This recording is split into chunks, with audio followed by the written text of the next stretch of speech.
డబ్బు, అధికారం ఆప్యాయతల్ని, అనురాగాల్ని దెబ్బ కొడతాయి అనడానికి సాక్ష్యమైనటువంటి ఉదంతం ప్రస్తుతం కనబడుతున్నటువంటి అంశం. ఏంటయ్యా అంటే క్రిస్మస్ వేడుకలకంటూ లోకేష్‌కి షర్మిల పంపించినటువంటి గిఫ్ట్. తద్వారా తన అన్నకి ఝలక్ ఇవ్వడం, జగన్‌కి ఝలక్ ఇవ్వడం. ఒకప్పుడు అన్న వదిలిన అస్త్రంగా జనంలోకి తిరిగి ఆ పైన అన్న నుండి ఆశించింది ఆస్తులు, ఆ పైన పదవులలో భాగస్వామి.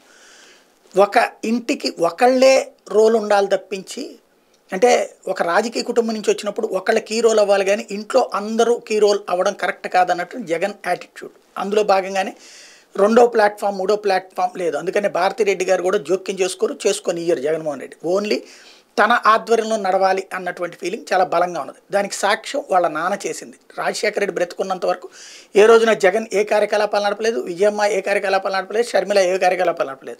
అది రాజశేఖర రెడ్డి నేర్పినటువంటిది. ఒక కుటుంబంలో 10 మంది కనుక 10 రన్లు చేస్తే కనుక ఆటోమేటిక్గా అందరూ రాజకీయాల్లో ఇన్వాల్వ్ అయిపోతే కనుక ఒక ఇంట్లో 4 కుంపట్లు తయారవుతాయి, అది అధికారంలో ఉన్నప్పుడు అన్నటువంటి రాజశేఖర రెడ్డి సూచన మేరకు అక్కడ వేరే కుంపటి పెట్టకుండా నడుపుకుంటూ వచ్చారు. ఇప్పుడు అదే పని ఇక్కడ కూడా ఉండాలని భావిస్తుంటారు. అయితే షర్మిలకి అది నచ్చలేదు. సరే, తెలంగాణకి వెళ్ళింది, అక్కడ దెబ్బతిని వచ్చింది. కాబట్టి ఇప్పుడు ఆంధ్రాలో లోకేష్కి క్రిస్మస్ గిఫ్టులు ఫస్ట్ టైం తన జీవితంలో పంపించడం ద్వారా జగన్కి ఒక సంకేతం ఇచ్చింది. రేపు రాబోయే రోజుల్లో నాకు డబ్బుల్లో వాటా, లేకపోతే నాకు కనుక పవర్లో వాటా ఏదో ఒకటి అరేంజ్ చేయకపోతే నేను నెక్స్ట్ కాంగ్రెస్తో ఆల్రెడీ ఉన్నాను కాబట్టి జట్టు కట్టి తెలుగుదేశంతో కలిసి సాగుతానన్నటువంటి పరోక్ష సంకేతాన్ని ఇచ్చింది.